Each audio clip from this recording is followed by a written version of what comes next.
Le Conseil supérieur du pouvoir judiciaire a été installé comme annoncé ce mardi par le président de la République Michel Martelly. La cérémonie s'est déroulée notamment en présence des membres de l'appareil judiciaire et du corps diplomatique. Le chef de l'État s'est félicité de l'aboutissement de ce processus tout en rappelant aux membres du CSPJ la lourde responsabilité qui leur incombe. Pour sa part, le président du CSPJ, Anel Alexis Joseph, a donné la garantie qu'il respecterait les prescrits de la loi du 15 novembre 2007 régissant le Conseil.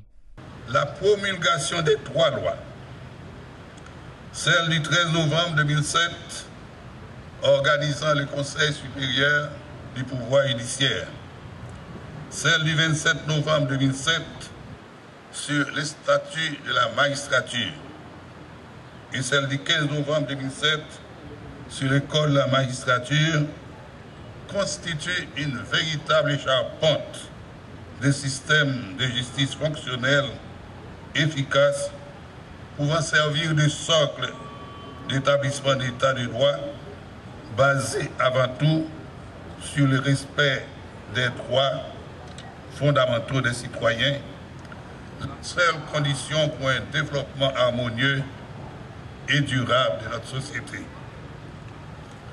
Le législateur de 2007 s'est révélé d'une grande perspicacité car il a compris que les résultats escomptés dans une réforme de la justice ne peuvent être uniquement le fait du Conseil supérieur du pouvoir judiciaire. Il faut en effet une totale synergie entre l'organe de direction et de gestion qu'il est et les corps judiciaires chargés de rendre la justice et d'appliquer les lois. À présent, le destin de la magistrature nationale.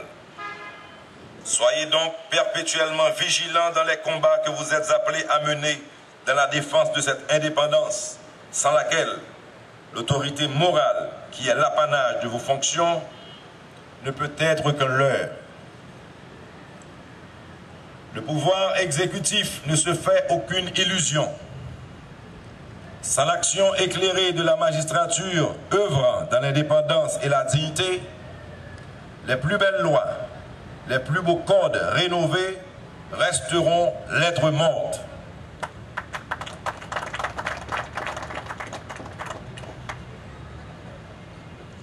C'est vous dire que la nation entière demeurera attentive à vos travaux, à votre succès. Au seuil de cette ère nouvelle, en tant que chef du pouvoir exécutif, je renouvelle mes patriotiques salutations à tous les magistrats assis et debout qui se dédient à cette œuvre ô combien délicate et souvent difficile de rendre justice à qui justice est due, sans considération du degré de fortune et du rang, sans discrimination d'aucune sorte. Il adresse enfin aux distingués membres du Conseil supérieur du pouvoir judiciaire ses vœux de succès continu dans l'accomplissement de sa noble mission. L'impact de l'accord de partenariat économique CARIFORUM Union européenne a été l'objet d'un atelier de travail organisé ce mardi par le ministère du Commerce au Caribbean Convention Center. Selon le ministre du Commerce, Wilson Lalot, cette séance de travail a permis de présenter aux membres de la société civile et du secteur privé des affaires une étude réalisée sur l'impact de cet accord de libre-échange pour Haïti dans des secteurs clés. Les points de vue recueillis au terme de cet atelier feront l'objet d'un document qui sera soumis au Parlement pour approbation, poursuit le ministre Wilson Lalot.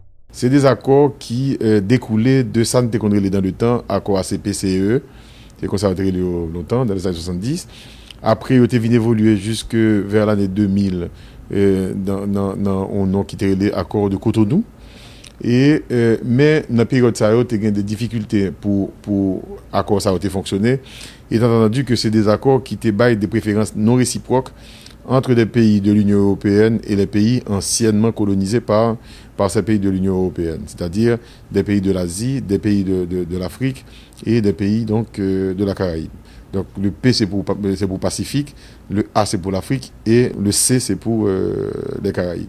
Alors, accord de partenariat Union européenne CARIFORUM, c'est des accords de libre-échange qui dit que pays caribéens ou pays européens, alors pays caribéens, c'est pas seulement pays CARICOM, c'est les pays de la CARICOM plus la République dominicaine dans le cadre de ce que nous appelons CARIFORUM.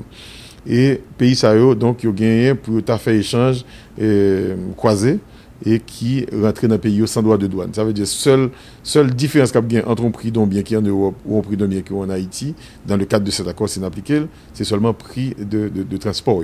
Pas de droit de douane pour produire entrer sur le territoire. Donc, à quoi ça, il y a des avantages, évidents. Avantageux, c'est déjà que les ouvriers ont un marché beaucoup plus important.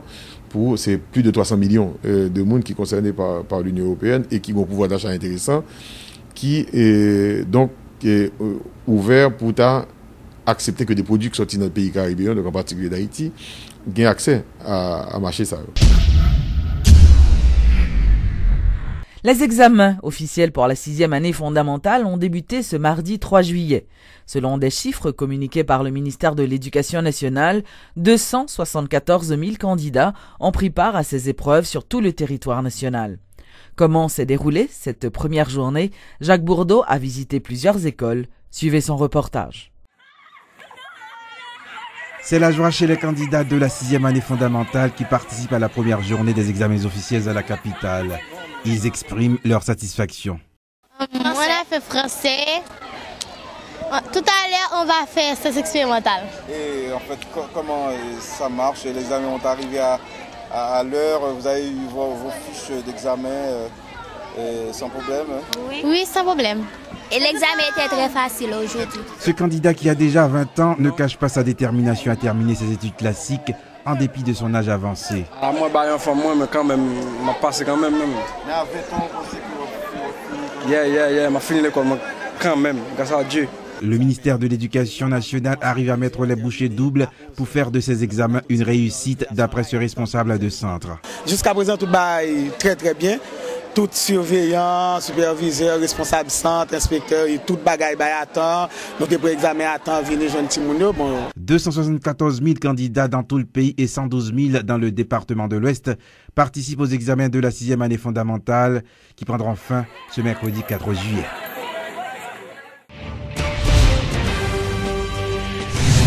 Installation dimanche dernier de nouveaux dirigeants du club phare. C'est une affiliation à Toastmaster International. Le but du mouvement Toastmaster est de faire de la communication orale une réalité à l'échelle mondiale. Notons qu'il existe plus de 8000 clubs dans le monde et une vingtaine en Haïti. Les Toastmasters en Haïti sont affiliés à Toastmasters International, dont le siège social se trouve aux États-Unis.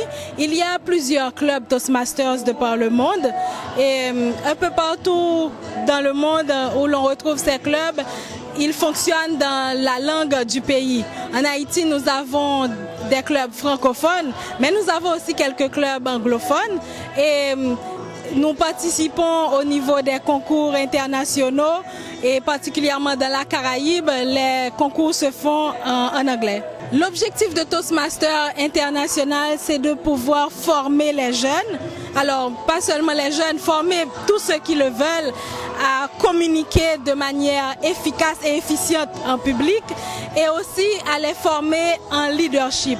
Donc, pour ce faire, nous avons des manuels qui sont issus de Toastmaster International que nous suivons et nous accomplissons les projets au fur et à mesure et nous obtenons des titres et au fil des années nous acquérons beaucoup plus d'expérience et qui nous permettent de nous surpasser et d'être de meilleurs communicateurs et de meilleurs leaders.